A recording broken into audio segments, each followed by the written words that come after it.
The greatest medical minds of the century stood baffled as the invincible Alpha King lay dying. 25 elite healers had surrendered to his mysterious affliction.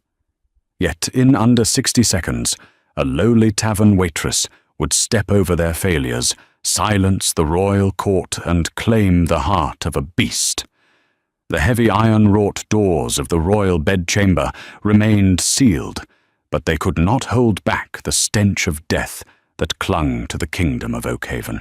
Inside, the air was thick with the suffocating aroma of burning myrrh-crushed lavender and the metallic tang of blood. Gideon Sterling, the Alpha King of the Northern Reaches, was dying. He was a man built like a fortress, a ruler whose mere growl could bring entire rogue packs to their knees.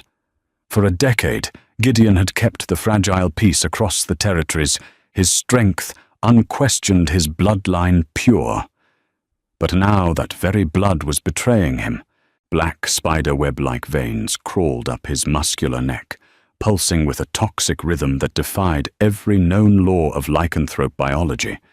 His extraordinary healing factor, the legendary resilience of the Sterling wolves, had not only failed, but it appeared to be feeding the affliction, turning his own cells into a corrosive acid that ate away at him from the inside out.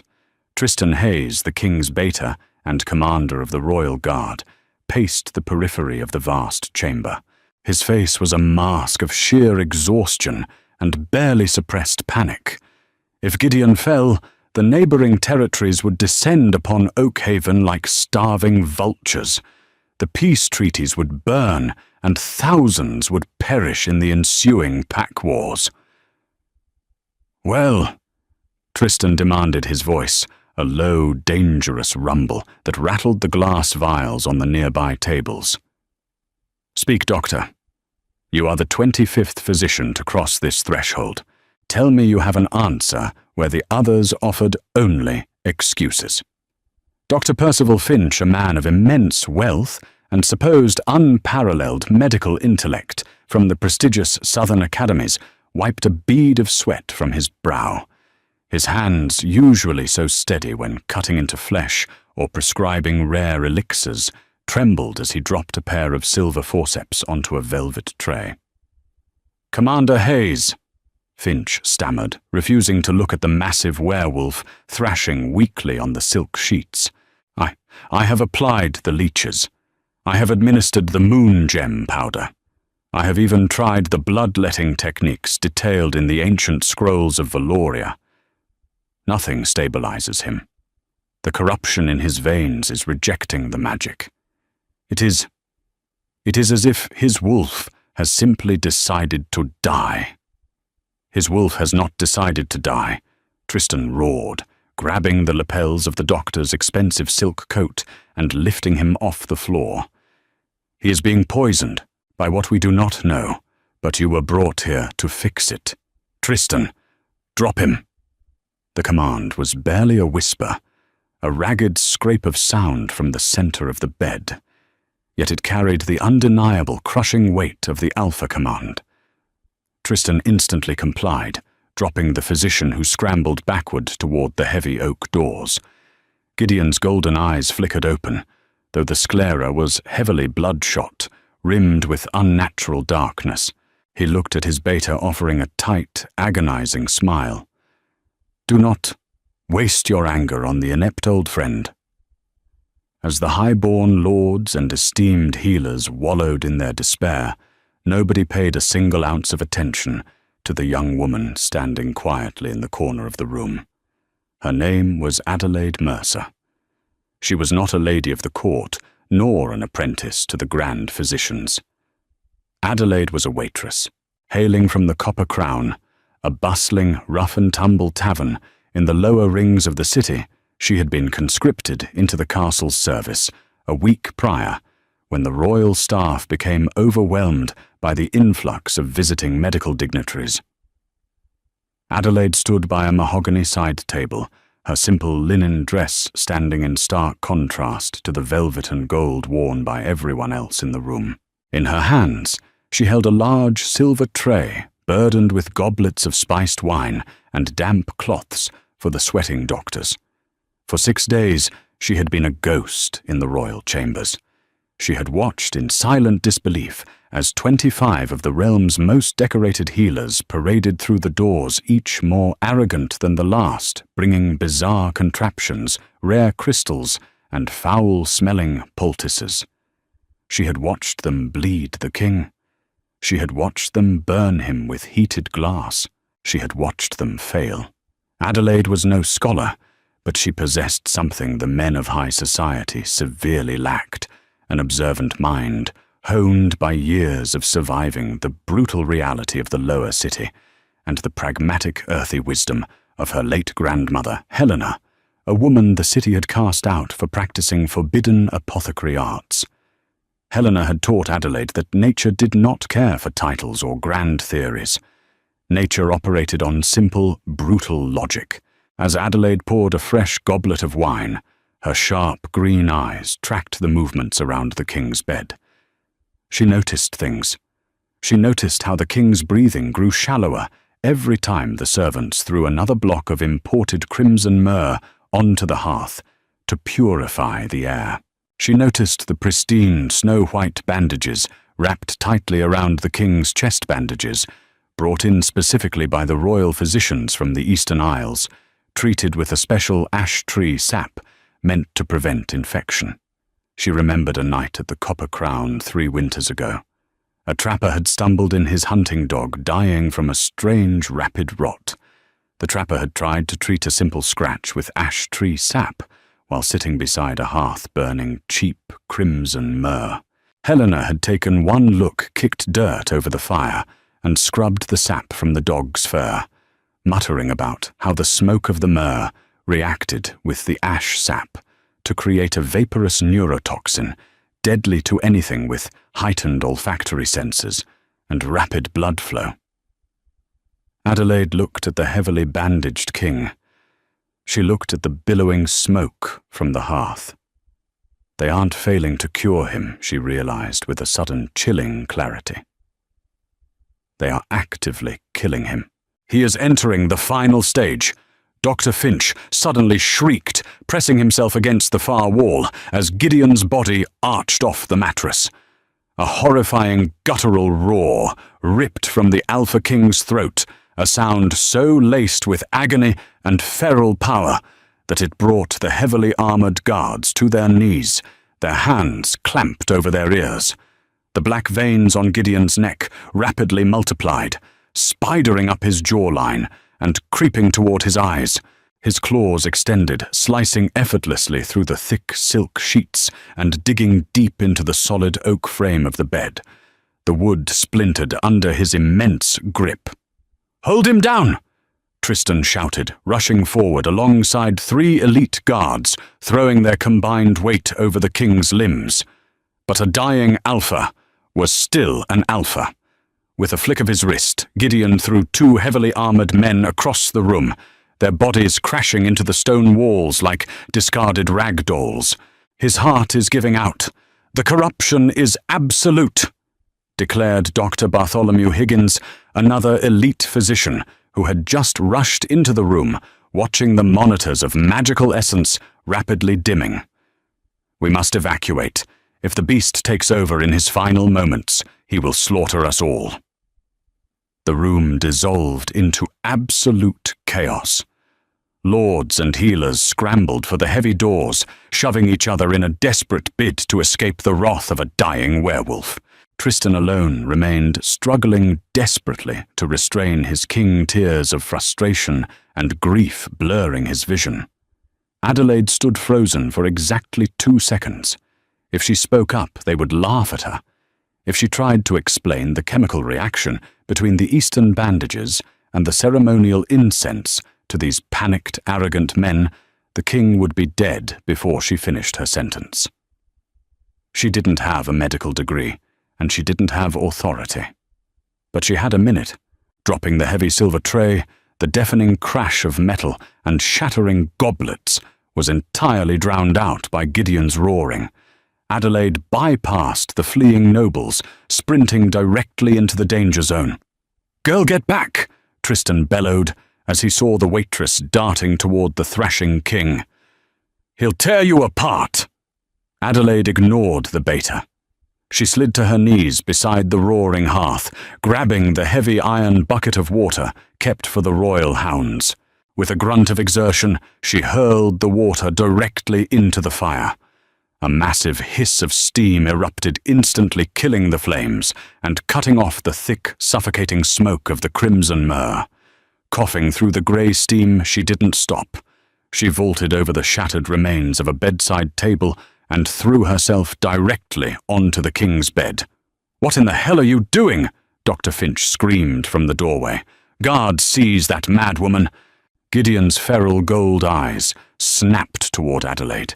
His teeth were bared, a low, murderous growl vibrating in his chest. His razor-sharp claws shot up, aiming directly for her throat. Tristan lunged to intercept, terrified. He was about to watch a civilian be decapitated. But Adelaide didn't flinch. Moving with a speed born of pure adrenaline, she ducked beneath the king's sweeping claws, grabbed the edge of the pristine white bandages wrapped around his chest, and pulled with all her might. The fabric tore away, revealing the raw, blistering skin beneath.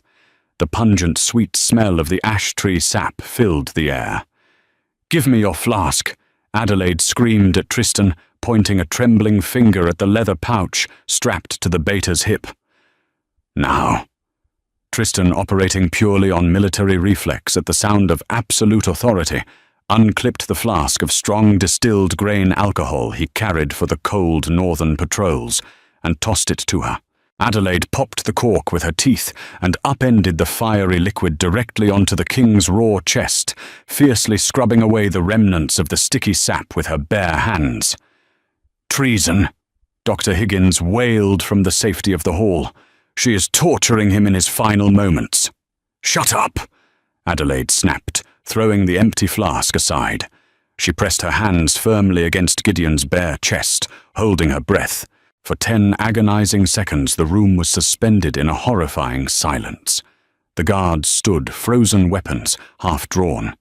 Tristan stood over her, his chest heaving, his eyes darting between the waitress and his king. Then Gideon gasped. It was a massive, shuddering intake of air, as if he had just broken the surface of a deep, dark ocean. The feral rigidity in his muscles instantly melted away. Before the stunned eyes of the royal court, the terrifying black veins that had plagued him for weeks abruptly stopped their ascent. Slowly, incredibly, they began to recede, retreating down his neck and fading into his skin as his suppressed lycanthrope healing factor, finally freed from the chemical suffocation, roared back to life. The color returned to Gideon's face. The labored, rattling wheeze in his chest smoothed into deep, rhythmic breaths. The 25 healers who had lingered in the doorway stood entirely paralyzed, their mouths hanging open in a collective display of shock. They had exhausted their vast fortunes, their ancient texts and their magical artifacts.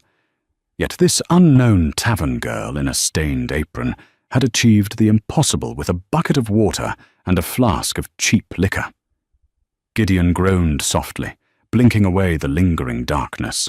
His golden eyes, now clear and fiercely intelligent, slowly focused on the young woman straddling his waist, her hand still resting protectively over his heart.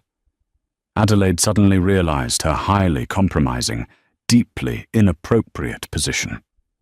Her face flushed a brilliant shade of red, and she scrambled backward off the bed, smoothing down her wrinkled apron and staring at the floor. I apologize, Your Majesty. The incense. It was reacting with the sap on the bandages. It was creating a wolf's bane adjacent vapor. My grandmother taught me. She trailed off, realizing she was rambling to the most powerful man on the continent. Tristan stepped forward, falling to one knee. My king, how do you feel? Gideon Sterling slowly pushed himself up into a sitting position. He looked at his healed chest, then at the shattered incense burner, and finally at the terrified, brilliant young woman standing before him. The Alpha King, a man known for his silver tongue and commanding speeches that moved armies, opened his mouth to speak. But as he looked into Adelaide's defiant, intelligent green eyes for the first time in his reign, the king was utterly speechless.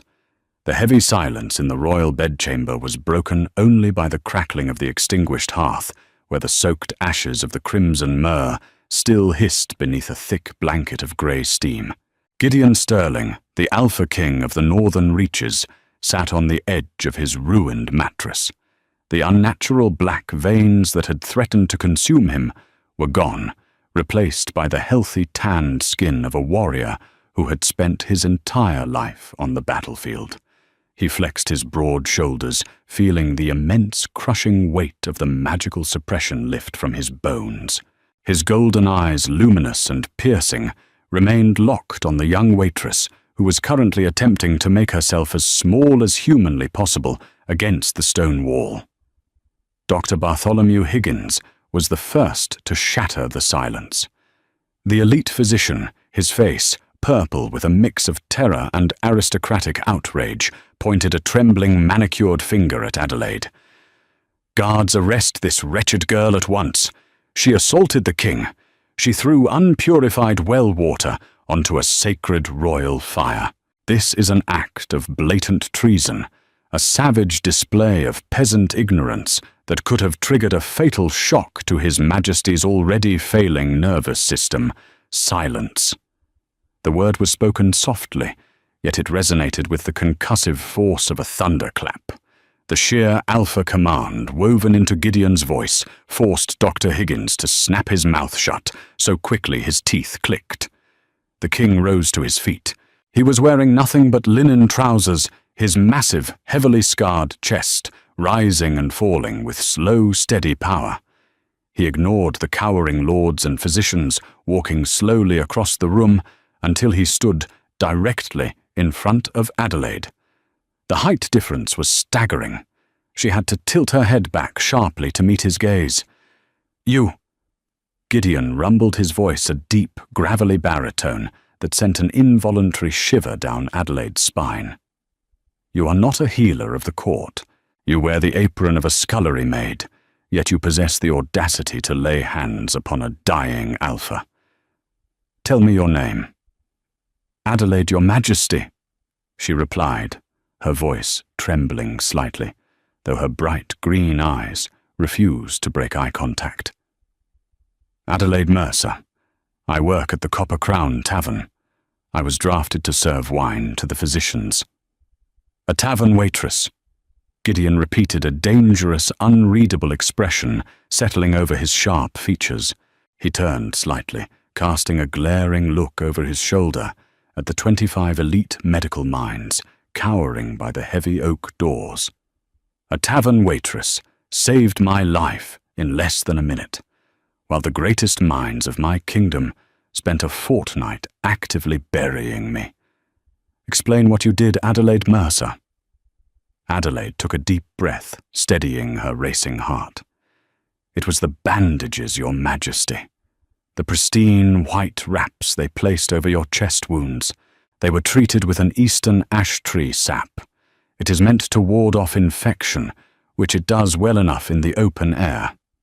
But your physicians insisted on burning crimson myrrh to purify the room." She gestured toward the ruined hearth. "My grandmother, Helena, was an apothecary. She taught me that when the smoke of crimson myrrh binds with the vapor of heating ash tree sap, it creates a highly volatile, invisible neurotoxin. It acts almost identically to synthesized wolfsbane. It was suppressing your healing factor and slowly suffocating your wolf. I threw water on the fire to kill the smoke, and I used Commander Hayes's alcohol to scrub the sap from your skin. That is all." Tristan Hayes, who had been listening with wide eyes, suddenly stepped forward, his hand dropping to the hilt of his broad sword. "A chemical reaction, a localized, weaponized environment created right under our noses." The beta's eyes darkened with murderous intent as he rounded on Dr. Percival Finch. Who ordered those specific bandages? Finch, who requested the crimson myrrh. Dr. Finch fell to his knees, openly weeping, his expensive silk coat pooling on the stone floor. I swear it, Commander. I knew nothing of the reaction. We were merely following the prescribed treatment protocols dictated by Lord Harrison. He supplied the bandages from his personal trading ships. He insisted the myrrh was a traditional remedy of the old kings. A dangerous low growl vibrated in Gideon's chest. Lord Harrison was his uncle, a man who had long opposed Gideon's peace treaties with the Southern Territories. The puzzle pieces rapidly snapped into place. It was not a mysterious illness. It was a meticulously calculated, brilliantly disguised assassination attempt orchestrated by his own flesh and blood, executed through the ignorant arrogance of the city's highest-paid doctors. Tristan Gideon commanded, his eyes never leaving the weeping physicians. "Seal the castle gates. Take Lord Harrison into custody. Throw these 25 fools into the dungeons until we can determine who was complicit and who was merely incompetent." "With pleasure, my king," Tristan snarled, signaling the royal guards. As the room was violently cleared of the screaming nobles and sobbing doctors, Gideon turned his attention back to Adelaide. The fierce, terrifying aura of the Alpha King softened marginally, replaced by an intense, burning curiosity. His wolf, which had been dormant and dying just moments prior, was now pacing restlessly in his mind, deeply fascinated by the scent of rain, cheap soap, and raw courage rolling off the woman before him. "You possess a sharp mind, Adelaide Mercer," Gideon said, stepping closer. "And a bravery that puts my elite guard to shame. You leaped onto the bed of a feral, dying werewolf to strip him of his bandages. Did you not fear I would tear your throat out?" "I feared that if I did nothing, the kingdom would burn," Adelaide answered honestly, wiping a smudge of soot from her cheek. "And I have dealt with drunken brawlers at the Copper Crown who were far more frightening than you, your majesty." A sharp, booming laugh erupted from Gideon, a sound so rich and unexpected that Tristan paused in the doorway, staring in absolute disbelief. The king had not laughed in months. "You are not returning to the Copper Crown," Gideon declared, his tone leaving no room for argument. "From this moment forward, you are the royal apothecary. You will be given chambers in the eastern wing, an unlimited budget for whatever supplies you require, and the absolute protection of my personal guard." Adelaide's jaw dropped. "Your Majesty, I am a waitress. I have no formal training. The nobility will skin me alive for taking such a title." Gideon leaned down, bringing his face mere inches from hers. The golden ring in his eyes flared with absolute authority and a hint of a protective promise. "Let them try. You belong to the court now, Adelaide. You saved the king. Now you must help me root out the snakes that remain in my castle." The transition from serving cheap ale in a rowdy tavern to walking the gilded halls of the Oakhaven Palace was violently jarring for Adelaide. Within 24 hours she had been stripped of her stained apron and thrust into fine emerald green silk dresses that hugged her curves. She was given a sprawling suite, adorned with tapestries, a roaring fireplace, and a massive copper bathtub. Yet despite the luxury, the palace was a viper's nest, and she was the easiest target. The high-born lords and ladies of the court were infuriated by her sudden ascension. Lady Vivian, a ruthless aristocrat who had spent the last 3 years aggressively campaigning to become Gideon's queen, made it her personal mission to destroy Adelaide's reputation. Whispers flooded the corridors. They called her a witch, a peasant seductress, and a black magic practitioner who had orchestrated the king's illness merely to play the savior. Through it all, Gideon remained heavily guarded, deeply embroiled in the bloody work of interrogating Lord Harrison and dismantling his uncle's treasonous network. Adelaide rarely saw the king during her first week, spending her time in the palace's vast botanical gardens, cultivating herbs and avoiding the venomous glares of the nobility. The inevitable clash occurred on the night of the solstice banquet, a grand celebration hastily organized to publicly display the king's miraculous return to health. The great hall was an ocean of velvet gold and sparkling jewels. Hundreds of lords and ladies danced, drank, and schemed under the light of 1,000 floating candles. Adelaide was seated at the lower end of the high table, feeling entirely out of place in a deep crimson gown. Gideon sat at the center of the table, flanked by Tristan and the remaining loyal counselors. The king looked magnificent, dressed in formal military attire, his golden eyes scanning the crowd with predatory sharpness. Yet every time his gaze swept the room, it inevitably settled on Adelaide, burning with an unspoken intensity that made her skin prickle. Midway through the feast, the grand doors swung open, and the master of the kitchens presented the main course, a massive roasted boar, meant to be sliced and served directly to the king as a symbol of strength. Lady Vivian, offering a sickly sweet smile, personally took the golden serving platter from the servants and carried it to the high table. "To your health, my king," Vivian purred, placing the steaming platter of prime cuts before Gideon. "May your reign outlast the mountains." Gideon nodded politely, reaching for his silver carving knife. Down the table, Adelaide's nose twitched. The scent of the roasted meat was rich and savory, heavy with garlic and rosemary. But beneath the heavy spices, masked almost perfectly by the searing heat of the flesh, was a faint, sharp scent. It smelled like crushed peach pits and damp copper. Adelaide's blood ran cold. Moon bloom extract. It was an incredibly rare, highly lethal paralytic used by deep forest assassins. It was odorless to standard werewolves, masking itself within the scent of cooked blood. But Adelaide had spent her childhood helping her grandmother identify the microscopic differences in toxic flora. Moonbloom didn't kill instantly. It paralyzed the lungs over the course of an hour, making it look like a natural heart failure. Gideon pierced a large piece of meat with his fork, lifting it toward his mouth. "Stop!" Adelaide's scream echoed over the loud music and chatter of the great hall. She didn't think. She launched herself out of her heavy wooden chair, sprinting down the length of the high table. Before Gideon could take a bite, Adelaide slammed her hands into the golden platter, flipping it entirely. The heavy silver dish crashed to the stone floor, sending the poisoned meat sliding across the dais. A collective gasp of horror ripped through the hall. The music abruptly ceased. Lady Vivian shrieked, clutching her pearls in feigned terror. Tristan's sword was drawn in a fraction of a second, but he froze when he saw it was Adelaide who had committed the offense. "Have you gone entirely mad?"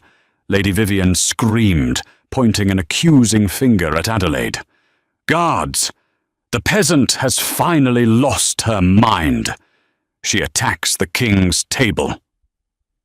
Gideon sat frozen, his fork still suspended in midair, his golden eyes locked on Adelaide's heaving chest. "Adelaide," he said, his voice dangerously low. "Explain yourself." "Moon bloom extract." Adelaide gasped, pointing a shaking finger at the meat on the floor. "The meat is laced with moon bloom extract. It paralyzes the respiratory system. The garlic and rosemary were used to mask the scent of crushed peach pits, which is the byproduct of the extract's boiling process." Murmurs of disbelief and outrage swept through the nobles. "Lies!" Vivian spat her face, flushing with panic. She is a paranoid lunatic. She seeks only to make herself the center of attention. Again, there is no poison.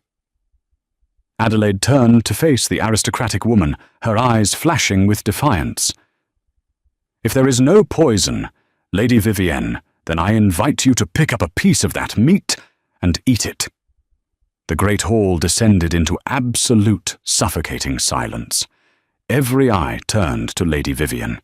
The beautiful aristocrat swallowed hard, her face draining of color. She looked at the meat on the floor, then at the king, and finally she took a terrified step backward.